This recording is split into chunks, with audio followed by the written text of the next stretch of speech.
mutuntu kubanga ensi zine sawa ezenjawulo kugamba nti webale byokola mwezi tuli mu Gwakubiri tugumalako kitegeeza gino kwe kaseera wolina okubanga oteekateeka by'oyagala mu mwaka guno bwe oyagala kuzaala mwana naye nga tonateekateeka nga tonaba kutandika nteekateeka za mwana oli leeti kubanga omwana bw'owala emyezi 9 kitegeeza mu December wojja okumuzaalira oba mu 11 nga gugwako so kikoleko naye mwabakera ne mbwira ne mukola nammwe era mbalamusizza n'embibaza emirimu gye mukola. Tuli ku mukutu gwa Kimbowa updates muzzukulu wa Kisolo Kimbowa nze ntudde kugamba nti interview eno baako gw'ogiraga baako gw'ogigamba naye njagala abalina ku mitima abalina emitima emisaasizi emitima emigumu mwe muba mulaba mwekka naye baako gw'ogiraga subscribinga likinga commentinga twagala n'abalina obuyinza mu nsi eno muwulirize ku interview eno kwengamba abasalirawo eggwanga lino mu nsonga zonna mu byobufuzi mu bya bizinensi mu byobukulembeze embeera z'abantu embeera za bulijjo njagala muwulirize nine muganda wange Katongole abeera ndowooza ye muzzukulu abeera muzzukulu wa Katongole mulema ow'ente naye ffe eno mu busiraamu yadde ye wante ate nga nze ndi waŋŋonge ate omusiraamu aba muganda bamuki wa musiraamu omwami ono nalabye ku mboozi nabadde busiya nendaba emboozi ye ku mukutu ogumu era twagala okwebaza abamusoosa okumukyazaako bannaffe ababizonto naye nga agamba nti amaze mu kkomera emyaka 6 amakomera ga Uganda kibayita okumala emyaka 6 mu kkomera so si kyangu naye tuwulirize emboozi ye yatandika atya kyajja kitya era gye byaggweredde ekkomera yalivuunusa atya sabo nsanyusa okulaba sabo lamusa kubawuliriza n'abalabi aba Kimbowa updates abawuliriza n'abalabi ba muganda wange Kimbowa updates mbalamusizza nnyo yes buli omu gyali abakkiriza muzikiriza gye nzikirizaamu assalamu alaikum wa rahmatullahi wa barakatuh. Wa alaikum assalam wa rahmatullahi wa barakatuh. Katongole wani muganda wa nalabye emboozi yo n'amaanyi ne ganzigwa lwakuba nti ndi musajja nagumya naye ate ne ŋŋamba ate oba sekyatuuka ku nze naye ate kyatuuse ku ye ate ye alabika mugumu n'okusinga awo naafubye yonna gye mbadde n'ensobola okuba nga nkunoonyaako kyajja kiti otuuka oti ogenda mukomera tutandikire awo bw'oli musajja musiraamu essebo yala kusooka kutegeeza nti ekitiibwa Allah subhanahu wa ta'ala ayina engeri buli omu gye yamuteekerateekera okubeera ku duniya kuno era abayivu batugamba bamashehe nti mu nnaku ezo z'owulira 40 buli kimu kikolebwa mu nnaku 40 n'atonda omuntu mu nnaku 40 n'amuteekako buli kimu kyagenda okubeera mu nnaku 40 ekitegeera kakati nange mu nnaku 40 ezo nga Allah nteekateeka kalenda yange yagikola neggwa era olw'okuba nti yeesigaliza ddi lwagenda okumpita okuva ku duniya kuno era bw'atyo yeesigaliza okumanya biki ebigenda okuntuukako ku duniya so kakati wakeera naye byonna ne kwahira byonna wakeera lunaku ng'ennaku endala bwe zikya ngenda okulaba nga abasajja bantaayiza abasajja bakutaayiza kwaluwa paaka awo kusooka kwa byonna nali mukozi mu kitongole kya Kampala Capital City Authority KCCA ffe twali abakozi abakadde mu kitongole kya KCC nga tekinafuuka KCCA nga tekinafuuka authority nga tekinaba kujja mu kulembezebwa executive director Jennifer Musi so nkiwangaaliddemu okumala emyaka 20 mu department ekwasisa amateeka n'ebiragiro enforcement era nga nze nkolera ya Kawempe oli mu bitundu bye Kawempe fiira ddala mu KCC mpaka tutuyingidde KCCA era bw'otunuulira abanna Kawempe basobola okumanya nti Katongole Machazi yakolera mu law enforcement naye tewali wasobola kunkuba nnyanya kkubo ngenda Kaleerwe nenva ka boda kange ngenda okulaba oli ng'ayaayaana akuleetera nakati n'ebbugga olw'enkola ennungi essebo so nakyo nno kiyamba nammwe abali mu mirimu gino bw'oba olina omulimu gw'otuuseemu teweemala dunia tekumalanga tomukira bunyolo ngatadde Buganda esebo so bwakera kumacha ngenda ku mulimu gwa KCCA nali nkola okuva ku oluguudo oluyitibwa Jinja Road esebo okuva ku police wandegeya paka ku bitala bya Jinja Road nga area gye bakuwadde area yange gye bampadde okumaintaininga obuyonjo obuliwo n'abantu abakolera ku ki kukubo kongodo yes kulaba nti ekibuga kibeeramu order bwe maliriza nengenda ku Central Division okulipotinga timaliriza ntekeyo ne report yange. Central Division ye wano ku Ikotorio wansawo Chagwe Road ye Central Division we olonno nga kama wafe Jennifer Musi yatuyise mu lukiiko ku Nakasero Primary School yes nakulwali lwakutano mujjukira bulungi n'okuba emirimu gyange gyali giwedde mangu ssaawa ziringa mu 5 nenga ngende ku Arua Park kule programu ey'okunywa kacaayi esebo tuka ku Arua Park kwe kacaayi nga njagala n'ejjuma ensanga awo ziti Arua Park Arua Park juma yonji male ate neyonge meeting essaawa 8 bwe tuka ku Arua Park nsi magamaga bampe kacaayi baba umupolisi wali kapolisi Arua Park nkamanyi bulungi ayita musiraamu ni magamaga wali omumanyi nali simumanyi naye olwokuba nti tuli mu area emwate wena mulimu kukwasa mateeka yes twali tukolagana nnyo walina uniform ng'oli mu uniform nali sina uniform twali tukolagana nnyo era namanya nti aleka ayagala reinforcement okuyambibwako yes naye musiraamu soko gye nenzikirira kapolisi kwenyini nze kenyini ntuukawo namusanga tudde ka form n'omukyalo mulala mu poliisi omukyala n'avaako ka form nze nenkatuulako ye n'atuula ku mulyango kwennyini waka poliisi olulimi nno olw'ekiswahili tugamba nti ye n'akabira ddala ku mulyango sajira nti oba tokyalina woyita tosobola muyita kufuluma otyo omusajja mpisera nga gwe Katongole konze Katongole mwalina kampuni ekawempe eyitibwa Generation for Growth and Development konze sebo baŋŋambye nkukwate nga akuyisa bwise ku chai mu area nyini almost linga go watwala ne ku police nze netwala kati bamala kumbulira nti mwalina kitegeza asajja bano baba ali bakulondola kyengenda okubulira bamala kungamba nti mwalina kampuni nenzikiriza nemanya kati nno bino nno bigenze wala kyavanga nti baŋŋambye nkukwate konze baani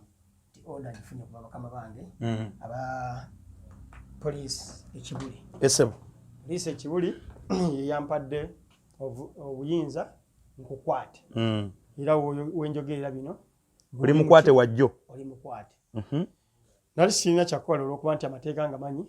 ne mugaya tisoke tewawalira saawalira mugaya tisoke naŋŋamba kati tudde mu kaduukulu esaidi ya kapoliisi akukwate obeera omukwate omujjuvu nno nali nagonda bugonzi neŋŋenda naggulawo nenyingira njagala kumwebaza nti yankwata engeri eri professional esobola okundekera akasimu kange nali nina ng'osobola okukuba ku masimu osobola okuwuliza bannange no bategeeza ekintuuseeko ne munda omwo nga ndi mu kapolisi ka Arua Park mu dakiika nga 2 nagenda okulaba nga abamu ku baali abateese ssente mu kampuni yaffe nga bazze nga batuuse nga bantunulira bwe bati dakiika 2 bweziti bano bazze olwo nno obwongo bwange ne butegeera nti bano bazze bannonda olwokuba yatuuse ku mulimu era bye bakoze ne mission eno bantayize kampani yamwe eno yali ekola biki ng'ogyeko bino ebibyo bya KCC walina aka kampani nga mukola ki muwola sene wali mukola ki bakagulawundi yange nti mbadde mukulembeze w'abavubuka yes mu Kirokole zone emyaka mingi olwokuba nti nkola na mu kitongole kya KCCA byanyambuliranga okusobola okufuna eyo favors no yes esiri mu KCC nenzijja n'oleeta ku kyalo zireetera abavubuka bange kati nayamba nnyo ebibiina by'abakyala okubiregisteringa ebyo bayita community based organization CBOs nga atwala ne fomu zaabyo kuba gwali gw'otuukirawo ddala yes n'abavubuka bange benkulembera era abavubuka benkulembera nabafunira emirimu mingi okwera ku nguudo programu ya Jennifer ng'etuuse nabafunira emirimu mingi oluguudo lwa Bombo Road okutandikira ku nkulungo ya Kubiri wezawukanira ne Gayaza Road oluguudo olwo lwampeebwa bagolo vulanyisi baako era nga guwandiika n'abajja okukolayo ku Kinyata Market Kawempe ku 5 oluguudo olwo Jennifer Musi yali alugabira bakansalaza baaliwo baluwa owekitiibwa eyali sipiika mu kaseera ako owekitiibwa Shufura Lukwago Hajati balumuwa Hajati olwokuba nti yali atukiikirira wano ate tukuze ffenna n'akuyita n'ampita olwo n'ekibiina kyange bakiyita Green Farm Foundation mwentambulize ne bavubuka era bavubuka n'ampita nangamaze oluguudo balumpadde ng'omu ku bakulembeze buli mukulembeze bamuwadde oluguudo tandika odulongoosa naye nze Green Farm gyenkoze eki gyenjiwadde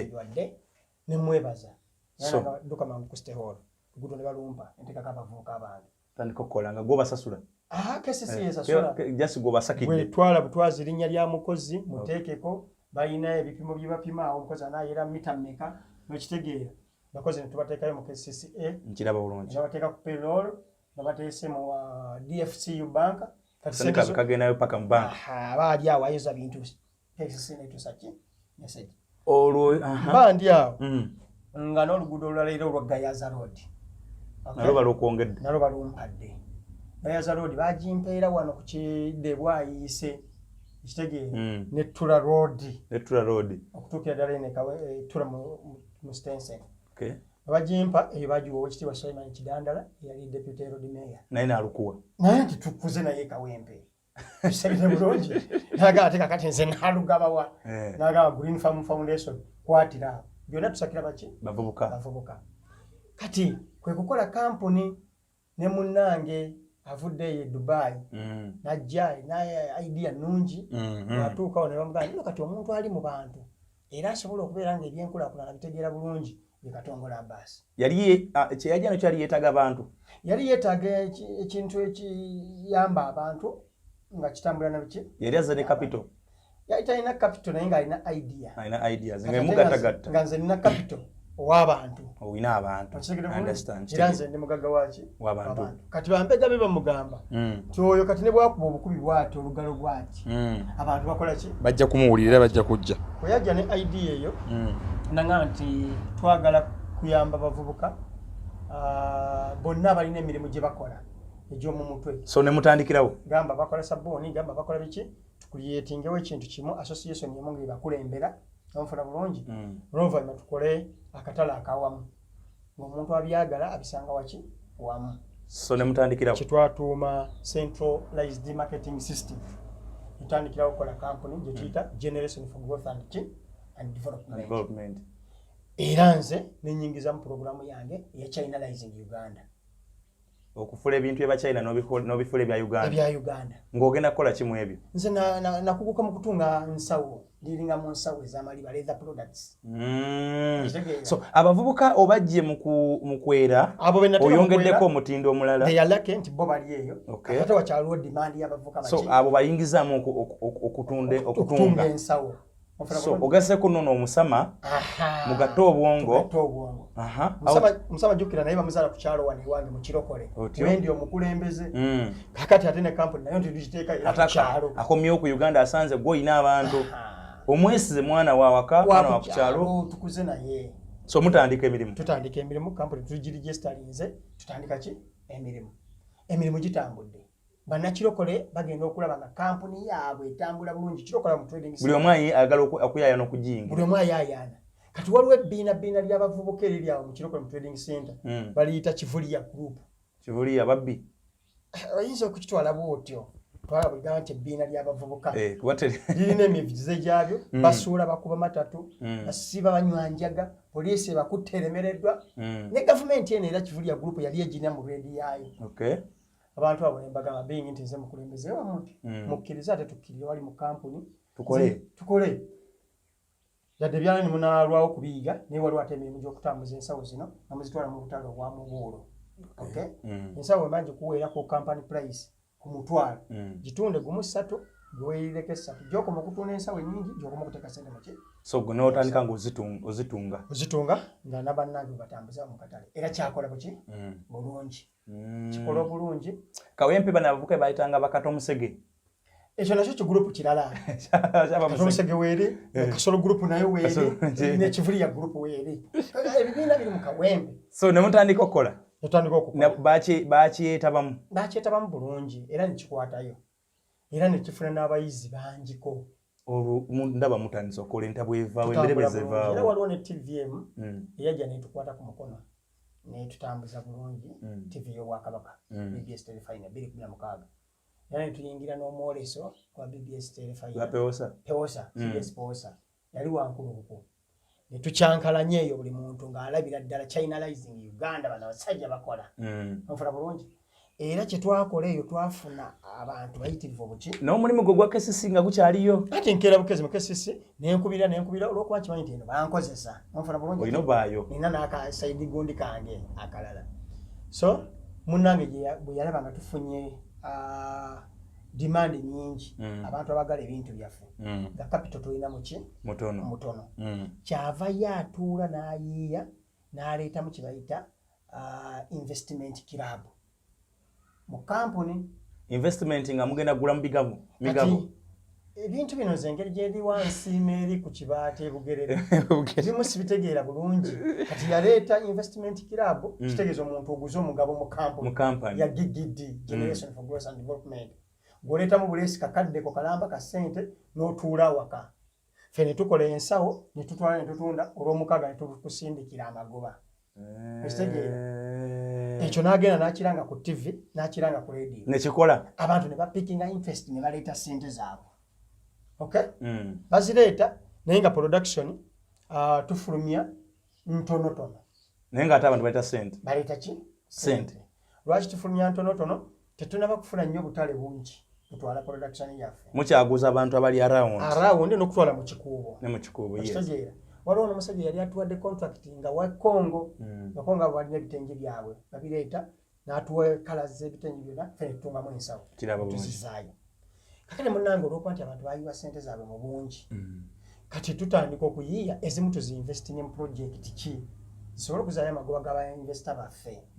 kati ate nze nga nfokasinze eno mu byalaani byange okusigira ddala nze byentegeera olaba bwavuga kiri so ye naaba ng'avuga ekya investment gwe ng'ovuga ekya production leather products okitegeera kyenatuuma Chinalizing ki Uganda kubanga kirina okuvaayo ate nga ndaba kyeki so nga at the end mugatta ebibiri mugatta obwongo oli aleesa abantu kati abalesa sente naawe ate oleesa ebintu ebivaamu era kera mu kibuga kugula maki bwe yazijjanga mu bantu yazikuwanga n'osobola matiriyo waliwo time yatuuka nga mpa nengenda ku kibuga nendeeta ki material twongera ku production ekola ki management y'abantu bano gwe twagiyingiramu okoladde kumanya tulina abantu mekon board ani atuwa data natuwadde akakade kyabanga kike ngera alina table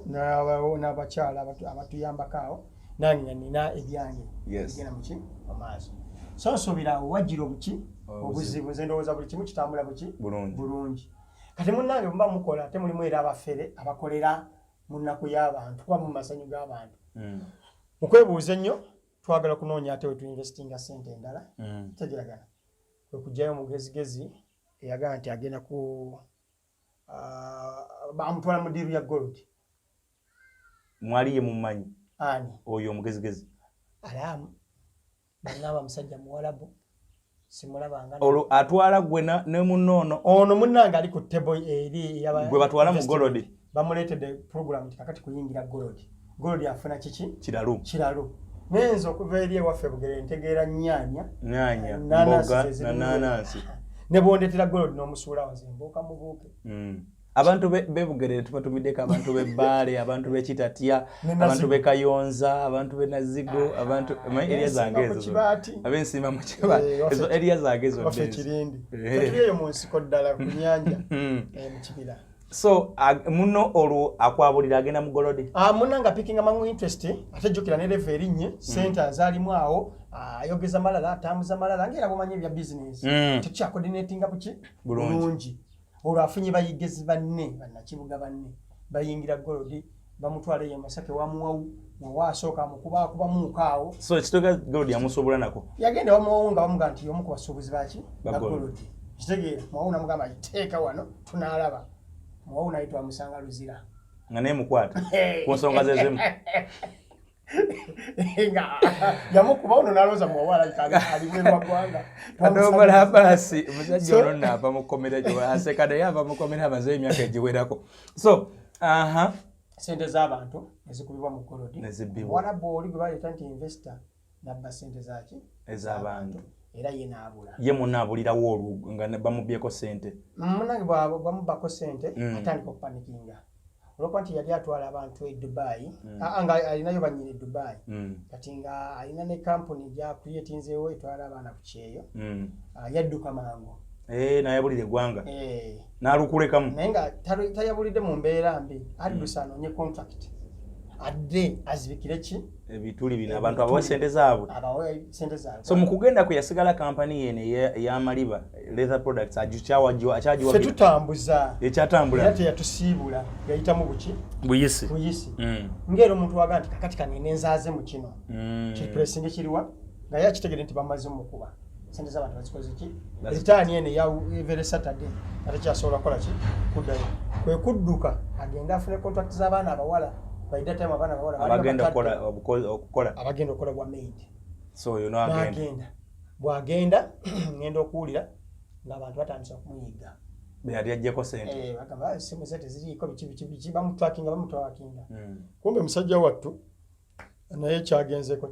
kyekyo sente bazimubyeko so kituufu bazimubbako omuwarabu yazibba era gye tugenda mu maaso awo nja kuwulira nti omuwarabu bamukwata ne bamuteeka ekireka no kwa yazibba nga gundi smart nnyo tewaliwo ndagaano so kati bantu batandise okubanja sente ze bajjako ne ku kampani bantu ku sente nga babeera baayika ku kampuni yawe kye baatukola okimanyi okuyoolebwa kwe kujjiraawo kakati tense tebanjoolerawo kubanga nze nayogeranga nabo ne bagamba bannange tugira tugumiikiriza kasita tuli mu nsawo wano olwo gwo wababuulira nti omusajja gumawa sente simanyi na gyali kati bo baga nti yadduka era nga simanyi na kumanya nti yali bwerwa wali tonaba kumanya ebiseera ebyo kakati abantu mbagumya ngera bala production ine etambula ne bagumira ku ekyo nti kampani ekyaliwo naye oligo talaba ate jjukira gwe baali basinga okukola ki okumanya lwaye yabawero kaminganga na mbandi awo nga baŋŋamba mukulu yakomyewo yadda mukulu yakomawo kubanga bwe yali agenda kalayini yakajjamu n'akatereka baali bamanyiddeko n'agenda bw'atuuka ng'aleese contract ezo ze yafuna azzaamu kalayini akubire banne abalina kampuni zirina license zitwala abantu ebweru tindeese contract yiino ekitegeera mujje tusinkane mu kabira country club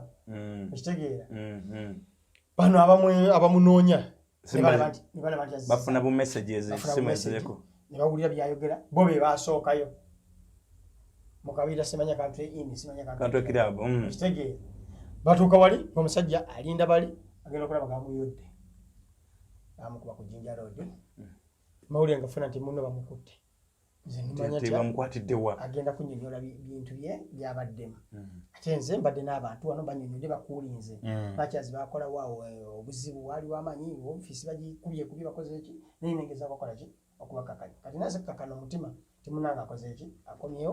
bamukutte ali ku Jinja Road ajja kwogerezeganya n'abantu bamukumira ku Jinja Road wiiki eyokubiri kati ne balyoka bagattako nange kubanga tuli ba director bameka babiri mu kampuni ye yakuwaayo nti naye bakukime olwedde baali bakimanyi nti Katongole one of the director ekitegeera ne sente zabuliranga mu manya ga kampani zabuliranga mu manya g'abantu individual mu manya ga kampuni wali tosobola guwona ekitegeera bulungi so ne bangattako bakuta olwokutaano ku Mande batukeza mu kooti nabweru kooti nabweru so okuddayo ku wali eri omusirikale bwakwata watulese ogamba nti otandise okulaba abantu abaitanga sente mu kampani nga bazze kuwako bujulize kola statement olwo kati obwedda be bantrackinga entambula zo nti muyinde muki kitegeeza bo balinda unawuno osemberera akapolisi konna bakomunikatinge nti ali ku polisi bweti polisi eri okumpi yenekukwata era owa polisi bamala okunteekayo bakomunikatinga mangu CID Kibuli olwo munno ye akyali ku Jinja Road polisi bamuteekayo weeks 2 okay so statement okola ate okolerawo nga CID office gondi dikota yekwagala era nagenda okulaba nga CID dikota ekozeki etuuse n'akamotoka kaayo bajjayo empingu omusajja oli n'abagamba wa polisi nti pingi nti yali amanyi agamba mwami Katongole talina mutawaana mutwale ng'omuntu obuvunaanyizibwa nenyingira akamotoka nebakati kati nga tunaba mutwala speed soka tugenda wakatwazeeyo ewange nebakivuga nga tunula Kawempe bagende Kawempe ku polisi bafuneyo omusirikale ne warrant nebagana waliwe tuli ewange Kakungulu waliwo police post tuyite wano tugende Kakungulu mufune omusirikale nembatwala nebaga twagala LC nebaga nze kenyini nze LC ekitegede bulungi teri atakumanyi mu area LC waliwo LC musere ekyo tigambi nali mu kachiko kabavubuka nali ekitofu wali mukulembeze era mu kaseera ako ngera ndira mu kalulu mukama wange mu ntebe nyingira bye nganjisobola era nga njagala bijitolo so ne bajja waka netuvuga ntukawa police Kakungulu tufuna omusirikale netuvuga ntuka waka nebakolo gwabo gwokwaza bazula ki ate bana kibazuula batwala ki abapolisi bano basoma mugenzi Paulo Kafeero yabewunyamuko bwe bagenda ewente eri ebisigalira byabafu bamukubyeko akatambi abapolisi abo bajjayo generator Kafeero n'ababuuza nti generator bisigalira byabafu kale bajja okwaza ewange basanga mukyala wange yegulira yakamotoka kubanga yali mukulembeze w'abantu kugumula ye Kawempe yes kamotoka ke kali awo kapulimo ne kadi eri awo nebakwata kadi ya kapulimo nako ne basaba ebisumuluzo nembagamba kati tufunye abapolisi abatamanyi kusoma olwo kye baali bakola kibayita bati ekyo andi ati gavumenti kuwadde kyekyafaayo bwe bagende wa Kafeero okujja ebisigalira kitegeeza ate abo baleka n'okubba abakubbi ne generator kakati mbabuuza temumanyi kusoma linnya Katongole nga panvu nnyo lirina ennyukuta nga 9 n'erinnya lya mukyala wange temumanyi kulisoma ate nga wuuno mukulembeze so bakwata emmotoka omu adda mu pulimeeri nekadi bavuga baali tebasobola kugijjawo era nabagamba nti waakiri kakati tuyite ababasingako kitegeeza kati kimutandisa okukola temukimanyi kati bibalemye bibanza obbalema lino erinnya ddala ate wuuno mukulembeze ne kadi ye y'obukulembeze ajambadde mu kifuba kye kuba twamusanga so ensasagge yaliwo ewakaawo nga bakukimye nabalagamuko katono nti amateeka nga tegeera polisi wakukima teno teekawo ensasagge oyagala ssasi bano bo basula tebalina mayumba basula mpewo basula mu weema uniport bekyawadda basula njala yasuze enjala ng'omubuulira ebyo nalina kubeera kamu ate jjukira ndi waka mu baana nina kubeera kamu naye nga mubalaga amateeka kubanga nange nali nkolamu kitongole ky'amateeka so abo bamala okwazewo bagendako ne kampani olwedde baali bamala dojaaza bakwata oli naye bamuleetayoko ne bamukeberera ne bakwata ebintu byonna ebya kampani babitwala kampani ezingama mukaawa neggalirawo ddala sikuzingama kati naawe olwo bakuzaayo banzizaayo muddawo olwo twavuga tugenda Kibuli CID tuke Kibuli CID kota ng'abantu abali wali baaba buli omu akola statement uyo bamulese ate munanga bali tebasobola nti uyo bamulese kubanga ebyange byawukana kakati nkola statement awo waliwo omukyala yali akola statement ye naga ono twamulabangayo ku kampuni omupolisi era awandiika twamulabangayo ku kampuni era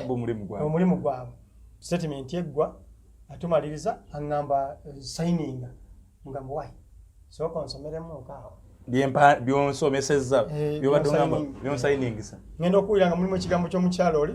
twamulabangayo kuki ku kampani namugamba no statement eno yange byenkubuulidde byebyo byange nali omu ku badirekita ba kampuni tegeragana naye ate ebya twamusangayo ku kampuni sinze ekyo sikyogedde ebya neighbor so gamba neighbor asayinge naye akole statement eyiye asayinge kweno nange nsayinge kweno tubeere bameka babiri kwati tukoze bameka babiri era omupoliisi n'alowooza nti mujolonze n'akambuwala ne mugamba kakati bwoba okambuwadde statement nti tetugenda leero mu kkooti lwakutaano zizino saawa ziri 11 amanyi nze kkooti ejja kubeera ya Mbade kati teweeraliikirira Mbade bw'onaaba okkiriza okukola statement eyange ku bwange ey'omuntu ki omu kyagikukolera ku Mbade tewali ttabu nalowooza nti nsaaga ekitegere bulungi bwe yalowooza nti nsaaga nayagala okuteekamu okamanyi gaba polisi nemugaa kisoke mpitira bakama baba bakusingako bino bikulemye okutegeera so ne bakuyita ne bayita omukulu yalaba nti era kyenjogerako kikubaya atoyite mukamaawo so nakozesa statement eyiye entuufu statement etugireka ne mugaa ntwala wenna okwebaka ng'okkiriza nti oli musibe omuntu alimu ku elementi ya y'amateeka oba wategedde so ku CID bakusuzaayo saidi tebalinawo tebalina seero bakuleeta Jinja Road Jinja Road ewali munno nange tuka mulinga road ye mutaka ali eri nesula ku Saturday Sunday mulinda court ku Monday kati omukulu ono olwokwandi yategera ati yakola ensobi tetwakola statement ku Sunday yavugirira najja police omusirikale wanga Friday tuwakwatagana bwajja nangamba nga Katongole twalina obuzibu awo naye kati tukakanye ffenna statement eri kanjizeemu nemugaa kiki walina okukola ne luli tukola endala eri walidade nengisomamu nengisayininga Mande nakeera ku maca natubbayo ku CID kodi Jinja Road yakeera ku maca nnyo n'ekimotoka kyabwe babiri natusaka empingo natubbayo abatwala we yamanyi Enzo olwokuba manyi kibuga nali nkimanyimu ngenda okulaba Jinja Road ayambuse kololo waggulu ayambuka nakwatira ddala eno kamocha kyenva ngamba munnange mu kamotoka tugenda mu kooti leero Mande naye tugenda mu kooti nabweru wano wetutuuse waneka mutandise okusoma embeera anti nali manyi amakulu gona naye kakatema waneka mocha ali ku Mawanda Road wali ali mulago tugwa wali wakakandi teri n'omwe amanyi ku bantu bo nti oli lwakuletwa ku Mande atubyewo ku maca abantu bange nali nabo ku lwa mukaaga tewababuulira kikizeeko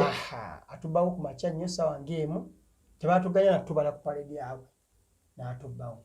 kakati bwe tutuuka ku Mawanda Road ne mugamba afande ndabanga gwatutwala mu kooti y'e Nabweru naye mpaka si munkubire ku bantu bange wakiri bajje ku poliisi bantu bajja kucrossing bwayisa ate bajje ku Jinja Road yeti nga tutwala Nabweru gano gonna amakulu gootematemu tutwala Jinja Nabweru ogende tutwala Nabweru n'agaana olwokuba alabika yali ku order from above natuvuga nze nensirika tutuuka e Nabweru tuyingira olwokuba nti yalina fayiro nga alina gihanding over wa state Anthony we Nabweru ateeka mu ka office k'abapoliisi banne batukuume ye atwalayo fayiro nenkozesa omukisa gwe gumu neŋŋamba omukyala yali muti Merida wasuze otya wali omumanyi naga nti omuntu buli wobeeramu element yakuba nti obadde okola mu kitongole ky'amateeka okozesa olukujjukujju n'okumanya kati nga mwe bannamawulire okozesa olukujjukujju nange nakozesa olukujjukujju wange nemugamba Merida wasuze otya ninamu ekizibu kitono kuli ono atujje ku Jinja Road atuleese wano n'abantu bange kati bakeera okuntwalirako okulya bava kawempe wano ewambogo kati wayise bagenda kuyitawo yeti nga ndi wano bali ensaba obakubiriko polisi oyo bambi nakikola mangu yali mukyala nakuba akasimu agenda okuba akasimu nga mukyala wange atuuse ku toto ewayise agenda era nakakwata speed jukira avuga nakakwata Nabweru yaweta buki wesi najja ku kooti Nabweru tukyaliko empingu fayiro eno teyalina kugenda mu kooti Nabweru yaffe yalina kulaga wa fayiro eno yalina kugenda mu kooti y'ebyobusuubuzi ekololo musango guno gwali gwakulabika nti gwali gwa bya busuubuzi kutwidi kati bano abakulu ne baguwa aba criminal kati resident state Anthony we Nabweru yali aguganye omukulu n'afigitinga n'abeereyo fe abatuusewo essaawa ennya yadda mu office tujja ekyagulesa Nabweru lwaki kuba gwali mu area criminal tutegeragana tubeereyo ng'ababbi bweba waaba omusango guyitibwa civil mu kooti y'ebyobusuubuzi wakiri bwe babasazeewo okusiba emyezi 6 era we bakayeruzira nga ddeeta byamabanja ebyo bitera okwebasayo bantu bamunyagwa simanya baani ne babanja babavumba kyaliddaawo ne babatwala kakati bano bakitegeera tigino omusango gugwa mu kkoolire naye ne bakivuba bawaaba obtaining money by false pretense kujja ku bantu sente mu lukujjukujju ebeera criminal ne banoonya kooti y'e Nabweru nga yetwala emisango gyonna egyakawempe batutwala kati oli resident state Anthony abagamba bwekibanga omusango guno gwa kampuni ng'abantu bano babadde ba investor kitegeeza babadde mu bizinesi yaabwe bafunyemu obutakkaanya bafunyemu obuzibuzibu si gwange ayagala ye basindika mugende kololo tusindika mu kooti y'ekololo etawule nga ayanaza ebyobusobozi omupoliisi olwokuba ali ku order from above alemerako omupoliisi order from above alike alinga azijjawa Sseruganda eno gavumenti Mwami Museveni yagikulembera naye yatudde butuuze mutebe nga bwondaba tamanchire kugulamu bamafiya bamukulembererako ate be bakyasinze kati yo bingi nti yayagala nnyo akalulu abasanyusa okera ku machane bamulangirira abalekawo ye n'agamba bannangiridde kyekyo naye no gavumenti efugibwa balala. So essaawa za kooti zituuka ssaawa 3 Sawa 5 ssaawa 5 ajja okutujjako empivu muyingire akaguli ye olwala maze tuhaninga ova nti kooti gundi fayiro ye bagikkiriza. omulamuzi yamala si mulamuzi State Anton okay fayiro agihaniza nakkiriza n'agitwala kati owasaide asse ekikoowe alina kutujjako mpingu ye adduke atuuse emikono gya nabweru kooti. Kusaawa olwo omukyala wange yali atuuse poliisi agenda okutuuka ng'omukyala wange atuuse nesesasisa kansala namugamba bba wange wamubyeyo n'omuleeta teombuulidde yeete nga nakuwa n'enamba yange y'essimu ye n'addayo ekibuli netusigala. Ssaawa nga 9 twali tulina okuyingira ku kooti omulamuzi azze. Oweekitiibwa Rebecca waliwo abasibe abalala oba babiri mmwe bebaleeta we bali era kyo kyatukeereye okuyingiriza essaawa 9. Nzijukira nti omulamuzi yali nabwe bali omuyita Oweekitiibwa Rebecca Nansambo n'atusomera omusango ogw'okufuna ssente mu lukujjukujju mangu ago gweyimirirwa nze ne mpanika omukono ne musaba abantu bakweyimirire. Nambuuza nti webali konze webali mukyala we yali waali n'abalala baali bazze abakulembeze b'ekawempe bangi baali bategedde nti oli awo kansalazi b'ekawempe baweddeyo. Jjukira nti nze nali neesimbyewo ndi mu kalulu mu kaseera ako kiraba bulungi bannabyabufuzi bannange bemvuganye nabo bakoze eki bazze bayitirivu bungi bazze kununula ekitegede bulungi. Naye Oweekitiibwa Rebecca Nansambo n'agamba nti kale gende naku 14 nja kulaba okusaba kwo ogende ku limandi Kampala limandi naku 14 omulundi gwange gusooka kuyingira kukomera Kampala limandi bakutwala wa Luzira ezikomera ebisooka ku mulyango gw'Eluzira baliyita Kampala limandi. Kale emboozi eno katutandikira nga tuyingira ekkomera ekitundu ekisoose kati kikomi wano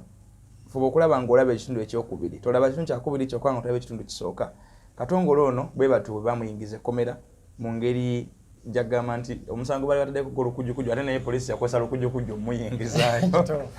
ne bamuyingizaayo bambi bamutwala mu Kampala limandi. Njagala